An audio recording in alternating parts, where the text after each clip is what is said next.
So this is going to be a lot of fun. We have two very esteemed guests with us today. Someone who's become very special to me, and we did a webinar earlier this year, and it was just a ton of fun. And she's, in many ways, a godmother of trade policy. I don't mean to lay it on thick at the beginning of something like this, but it is true. I mean, a lot of the innovations that Ambassador Carla Hills came up with in the early rounds of the NAFTA negotiations have made it into many negotiations that we have concluded in deals around the world. Roundly respected, it's really a treasure and an honor to have you here with us today and to have you in the family. It's wonderful to join you. So a little bit more background. So she was USTR in the George H.W. Bush administration. That's U.S. Trade Representative. And before that, she was the Housing and Urban Development Secretary for the Ford administration. So she knows Washington really well. She has lots of business experiences on top of that, both before the administration and then more recently with Hills and Company, her own company. We have Salvador Bejar Lavalle from the Mexican NAFTA negotiating team. He's the Deputy Chief NAFTA negotiator. So it's a team of three leading it. So it's Guajardo at the front, and Kenneth Smith, and you. Yeah. And it's your second year with us. Welcome back. Thank you very much. It's a pleasure to be here with you again. Wonderful. So we just had an election. What do we think about the results? In Mexico or in the U.S.? In both. In both. I mean, so what do you think about the results? Let's start with the American election first. Carla, what do you think about the results and what it's going to mean for the trade situation going forward, not only with NAFTA or USMCA now, but also other issues that are kind of open like China? Well, we've seen the Democrats take over the House, and the Republicans still hold the Senate. When I was in government in both positions, I had a Democratic House and Senate, and we got along famously. So the fact that the opposition party holds the House is not the end of the world. The question is, how do you work together? And that's something that we have to give some concentration to, and I really think that business leaders have a role to play, that if talking to mayors and congressmen and Rotary clubs and you name it, can say, look, these issues are important to us, let's get it done. Let's work together. And I think that we can overcome. But we do have a really tall mountain to climb, no question about it. So how does, let's walk through a little bit how it works with when you're USTR and you have to deal with Congress. You have to deal with the House Ways and Means Committee and consult with them, and then they make recommendations out of that. We have a divided government in the sense of checks and balances. The president has authority to negotiate with foreign governments. Our Congress has the authority to set tariffs and taxes. And in order to be able to negotiate a commercial agreement, we have Trade Promotion Authority, which is a compact between the two branches of government. And the executive branch lays out in advance of a negotiation who they want to negotiate with, what their objectives will be, and if Congress agrees, it says, okay, you can move forward, and we will not amend the final product you bring in. We'll vote it up or down. And so that's where we are today. There's a lot of time. It won't be brought on tomorrow because the agreement actually has not been signed. But we have to do a careful analysis to see what changes in the law will be required by reason of the agreement. The International Trade Commission has 105 days to do the economic analysis to say, is this in our best interest? Should we have proceeded differently? And then when we get all of that done, which brings us into 2019, probably to February, if they follow the rules that have been governing us since 1974, then the House of Representatives has 30 days to look at it, vote it, and then put it out to the House for a vote. That's a total of 45 days, 15 for the latter. And then it goes to the Senate, same thing. So there is a very defined process, And I hope that we can develop a lot of harmony and explain why we're doing each one of the things that we're doing. Thank you. So, Salvador, where are we in that process, and what do you think about what's going on? I know that we've got a draft agreement. I think a lot of folks breathed a sigh of relief, said, finally the end is near, we can start making plans. I don't think that that's your feeling about it. Tell me what you know. Well, you are absolutely right. We started this negotiation. We started this negotiation in August 16, once the U.S. cleared the TPA process as well. Mexico did a consultation process, and Canada did the same. This process has concluded in August 30th for a bilateral arrangement between Mexico and the U.S. On September 30th, Canada and the U.S. settled all the bilateral issues in between them, and therefore we formed the trilateral agreement. That was released on September 30th by the USTR and the webpage in compliance with TPA. We are not done yet. This is, in my view, just the beginning. We are right now working 24/7 on the legal scrub, what we call cleaning up all the messy things that our negotiators leave, and giving them the legal context to it. Our target is to sign this agreement by November 29th, potentially in the venue of, on the margins of G20 meetings in Argentina. But there is no mandatory requirement to sign it anywhere in the world. We can do it even at capitals. From there, we have to bear in mind that, as Carla clearly noted, it's an uphill process in the US. And we should not minimize Mexico as well, because we just turned an election in Mexico in July. The new government's a very lefty government. We hope once they are in place, they move a little bit to the center. They understand, I truly believe that the Mexican government, the incumbent government, understands the benefits of free trade. I should say probably here, free and fair trade. And from there, one of the advantages for Mexico, I should say, is that we only have to go to the Senate. And for the sake of the argument, the Mexican Senate right now is also dominated or has the majority of the government party, of the government ruling. So I think that will make it easier, not we hope seamless. One of the advantages that we had when we negotiated in the second term after July 1st, after the Mexican election, was that in the view of my boss, Secretary Alfonso Guajardo, we did have two options. One was to keep this baby, this USMCA, as part of the current administration and do not share with the incumbents, or make them part of the negotiation. And the views were the latter, and I truly believe the strategy was the best one possible, because there was a chief negotiator designated by elected President Andrés Manuel. Jesus Seade joined us very early in July in the table of negotiations.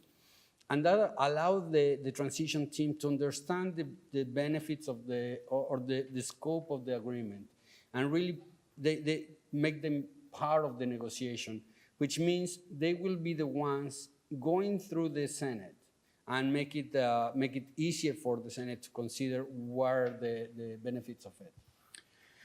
So the obvious thing with the new name, went from the North American Free Trade Agreement to U.S., Mexico, Canada agreement.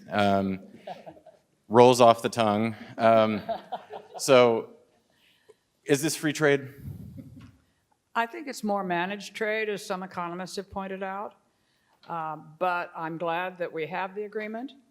The initial NAFTA agreement needed to be updated because none of you had a cell phone when we negotiated the NAFTA in the early 90s, and we didn't have digital trade.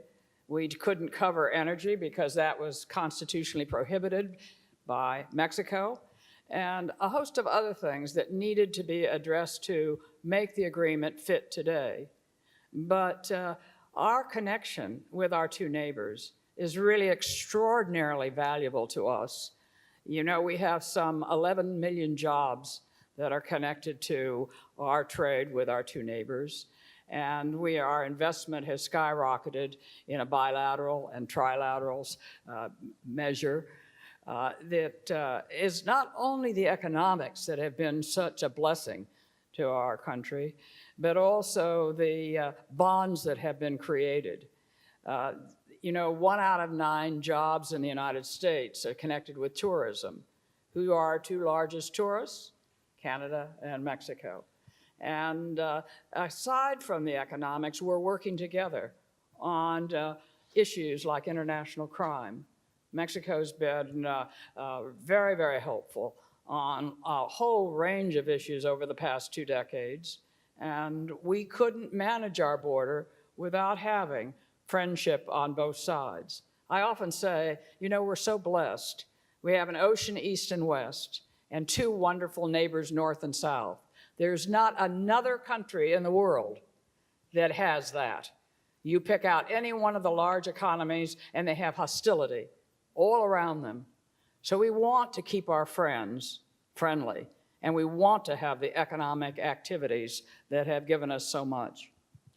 So what do you think, based on the draft language that you've seen or talked about with the folks who are involved, what do you think businesses need to know? I know that there are folks in this audience who are watching this pretty closely because either they sell and export to either Mexico or Canada or both, and you know they're trying to, or they've got supply chains running through all of them, right? So issues like rules of origin and things like that. What do you think folks should know? Some have suggested that the reason it's not the North American Free Trade Agreement, and it is the U.S.-Mexico-Canada agreement, is it's not free trade, it's managed trade. And there are lots of warts, but still it is better than no agreement. And you mentioned rules of origin. What I worry about is 90% of our exporters, not in terms of value, but in terms of numbers, are small and medium-sized businesses. And you tell them in the auto business or the auto parts business, well, we're going to go to 75% of local content, that is North America. And by the way, 40% of that, and it's going to grow, has to be people who are paid $16 an hour. You know, just even if the numbers worked out, just figuring it out and making a record of it will be enormously challenging for a small business. And I do worry. I do worry that we do not, as a nation, appreciate the benefits of open markets, that what we get is a huge benefit. You know, we talk about putting tariffs on steel and aluminum. Studies show that we lose 16 jobs for every job we get in the steel industry by steel users. And we become less competitive so that all the users, whatever they be, your soda can or what have you, those people, not only do they not lose jobs, but they don't sell as much. We're not globally competitive. And we have to realize that we live in a global economy. And to bounce off of that, you know, within trade economics, the phenomenon is if you put up a tariff, that makes it more expensive domestically, but it also has an effect, depending on the industry and how much volume there is out there, of decreasing prices internationally. So not only are you not competitive here, you're less competitive internationally, where all of a sudden now you have to deal with price wars. So it sort of hits you twice, both on the consumption and jobs, and then on the external environment, well, all of a sudden your industries are so much less competitive. Obviously, you've been really deep in this. What's on the table? You know, every time I talk to folks who've been trade negotiators, they say, like, look, it never sounds or looks the way that people think it is. We talk about politics, we talk about industries and, you know, districts and things. Is that what's going on here? What's your impression of what's driving this? You are right. Definitely, you're right. I think that you also have to bear in mind how media presents things to sell a note, and not always. Let me go back to what Carla said, because she's absolutely right. The evolution from NAFTA to USMCA, it's not free trade. We should acknowledge that, but we should also recognize that we will never have a perfect agreement. NAFTA was very good, but was very comprehensive and very ambitious in the 1990s. Carla just hit it right. She said, do we have an email account in the 1990s? Do we have a mobile phone, a smartphone? No. So NAFTA didn't have the capability designed to be modernized. The views of Mexico, Canada, and the US was, with the Obama administration, to modernize it through the TPP, to overcome the potential opening up of the Pandora box. Unfortunately, the US took a decision to step down of the TPP, and that forced us or invited us to renegotiate the NAFTA. But the good thing is we said, and I should divide it in 3 models differently. One is how we can modernize the NAFTA. Which are the pieces that needed to be modernized? And again, Mexico recognized the value of the SMEs, the small and medium enterprises. And from there, we established a chapter. There's a whole concept chapter of SMEs, competitiveness, anti-corruption, fundamental in Mexico to deal with this cancer, cooperation on regulatory cooperation. So this is the model that it's modernizing the NAFTA.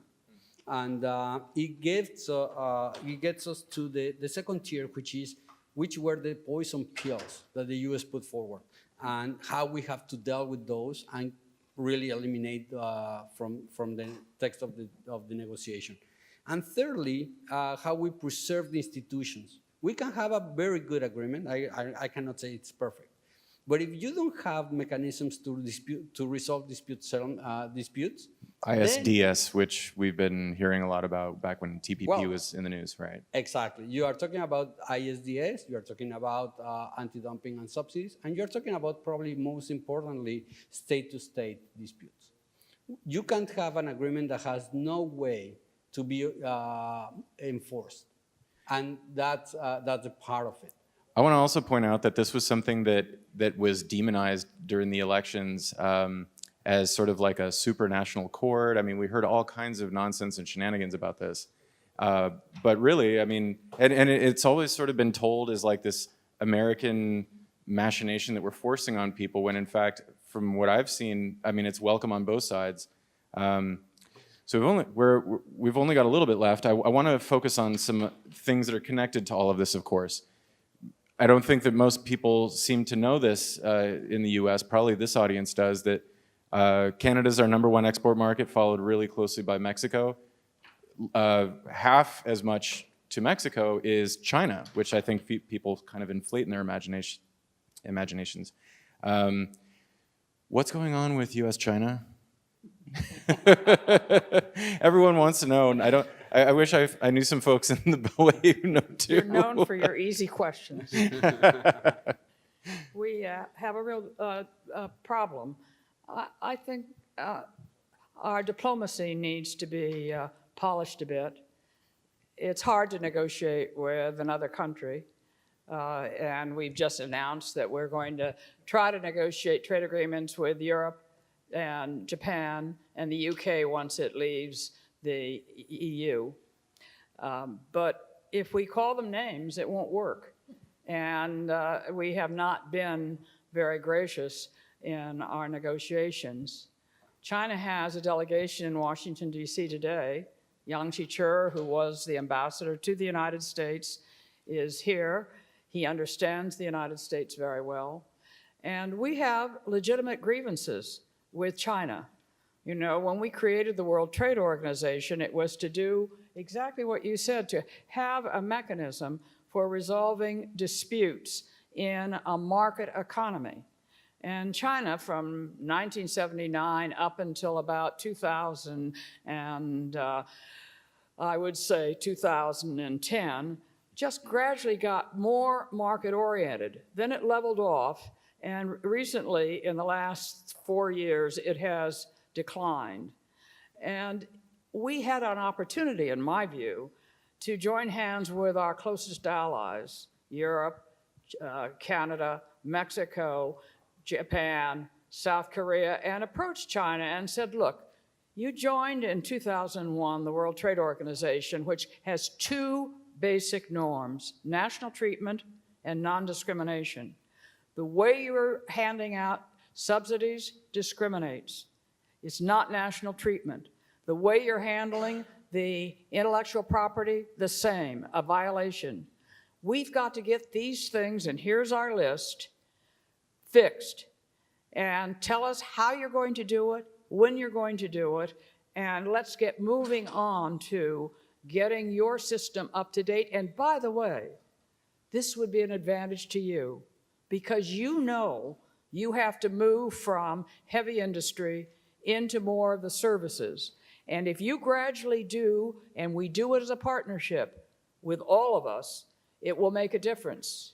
If you cannot, for political reasons, I'm afraid you're going to have to leave the WTO, and maybe we'd even have to bring an action called nullification and impairment. That will cause you a lot of pain, because then none of the rules that WTO gives to protect our economies against malfeasance and poor behavior will apply to you, including tariffs. So the bound tariffs of the WTO, if you're outside of it, won't apply. And since trade is such an important part of your economy, let's sit down and have a friendly and productive outcome that is a win-win. We didn't do that. So there's a profile in the New York Times about Carla in 1991, and the title was "A Crowbar for Carla Hills." I think we just saw the crowbar. Velvet crowbar, I think they said. Nice. So you deal with a lot of really interesting clients as the head of your own firm. What's the advice that you're giving people as they're trying to make sense of what to do with regard to China right now? We look very hard at what it is they're going to do. Our company only represents one company in each sector. They're all very large. They're all global. I can get a call saying I got a problem in Russia or in South America or in China. And the uncertainty is causing probably more problems than any other that I've ever seen in my lifetime. It's very difficult if you're a global enterprise to know this is where I want to invest. Even now, not knowing whether we're going to have an agreement with our two neighbors. When are we going to have it? And is America actually going to pull out of the NAFTA if they don't get the new agreement, which leaves our integrated supply chains absolutely adrift? You know, 1/3 of our global trade, is with our two neighbors. Are we going to tear that up? So it's that uncertainty that we try to figure out. In your sector, what does that mean? What can you do? Should you wait? Should you move? Who should you talk to? Should we deal with the province? That kind of thing. Please. Let me just piggyback on what Carla is saying. And there's a big difference of trading with China and trading with your two of your best neighbors, well, the only two neighbors that you have, certainly, but your best neighbors. For example, trading with Mexico means that for every dollar that Mexico exports to the world, 40 cents of every dollar are US content. That is a big example of integration, of collaboration, of joint production. The big difference is, if you look at the statistics of China, for every dollar that China exports to the US, only 4 cents are US content. So that means, and so, as Carla really hit it right, that means that China is benefiting from the WTO, but not playing by the rules as well. So it really shows that we need to work with China. We need to create a joint bloc. TPP was a great milestone towards setting up new standards or new international rules on this. So what is next? I think we have to learn from the experience. What happened to NAFTA? NAFTA was negotiated in the 1990s, entered into force in 1994, and WTO entered into force in 1995. What happens is NAFTA negotiators were the same negotiators as in the WTO. And we piggyback, we traded back and forth text that was the best text possible developed at the time to have the highest standards of international trade rules. What is happening now is we are negotiating TPP. Many of the provisions of TPP are reflected somehow in the USMCA, and that's going to be the new standard. I agree with you, Carla. It's in some areas sounds to be managed trade, but I also agree with you that it's better to have a trade agreement than no agreement. If you lose NAFTA, what you are losing is two of your best trading partners. 80% of trade between Mexico and the US, 80% of the trade Mexico does worldwide is with the US. That is the impact of being short of NAFTA or short of a USMCA. I often say that Mexico is our greatest export agent because the 40 cents of every dollar that they export is US content. They have 45 free trade agreements. I think it's gone up, actually. 53 now. 53. We have 20. And so if we don't get preferential access to all the 33 countries that you have.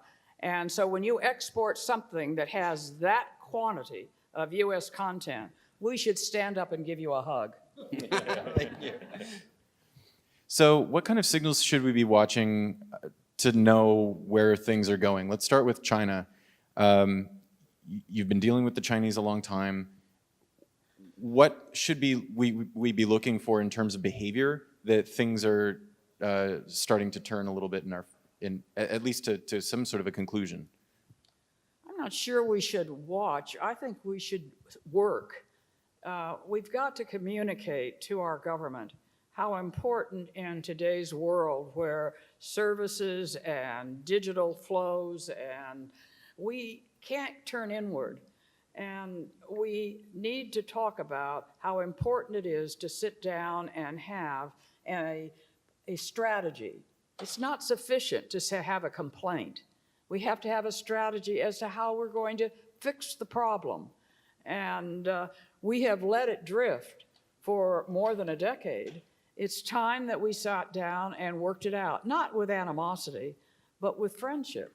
And, you know, I have this dream that we get the two largest economies working side by side together, and we'll have greater stability in the world, more peace in the world, and the economic bonds, as I said earlier, are not just economic. When you get to know people, when you business people have a business contact with another country, that is a bond that is reflected in the government's understanding. And we need to build those. We don't want to tear them up. So yes, we can listen, but I think that when businesses talk to their mayors, their export councils, their people that are dealing with their issues, make it clear how important our relationships are with our neighbors, with China, and with the rest of the world. We don't want to be on the outside looking in where we have no preferential access. That is not a good place to be. We said this in the same stage this time last year. Everybody here, we got to be lobbyists, right? You can hire folks or you can do it yourself, and it comes across way more sincere when you do it yourself. And you know, you're not tied to anybody else's agenda like a trade association. You can just get your point across. And you know, dealing with folks on the Hill, that people read that, people see that, they feel that, and it's a tremendously powerful thing. Closing comment on what we should be expecting out of the we've only got a few seconds, but we can go over just a moment. But what should we be expecting out of this? What should businesses be bracing for, preparing, or thinking about? What's Well, I think we have to watch on the lessons learned. And let me recap and conclude on my remarks on this. We all have to bear in mind what happened on this Black Wednesday in April last year, when President Trump woke up on the other side of the bed and said, I today will sign the 2205 letter to notify the withdrawal of NAFTA. That was a very bad day for Mexico, for Canada, and for the business community in the all three countries. What happened is Mexico and Canada, I should assume they did the same, deployed all the task force that we have built upon these 20 years of bilateral cooperation.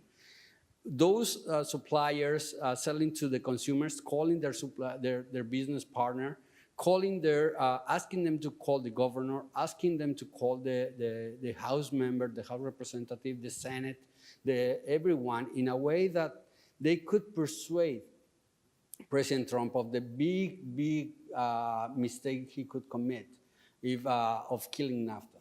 So that gives us the example of what you are saying, Julian. Business have to be not watching, but acting. It's time to act, it's not time to listen. So while we got you here, though, tell us what we should be looking at, because you're in the room, and you could give us some really great insight on how to think ahead, what to be looking for, how to be prepared. Just a few moments. Well, we have to think differently. We have to approach these new realities in a different way. We have to be more active. We have to go and express support to every single person in Congress to understand what is the benefits, how the international trade has benefited the communities, how dependence on trade with Mexico benefits the SMEs in the U.S., how innovators in the U.S. have been able to bring their material, their innovation to Mexico and enjoy the benefits of it, how their innovation is protected in Mexico because of international rules in NAFTA. Those are the things I strongly recommend we have to do now. Okay, so don't watch, work.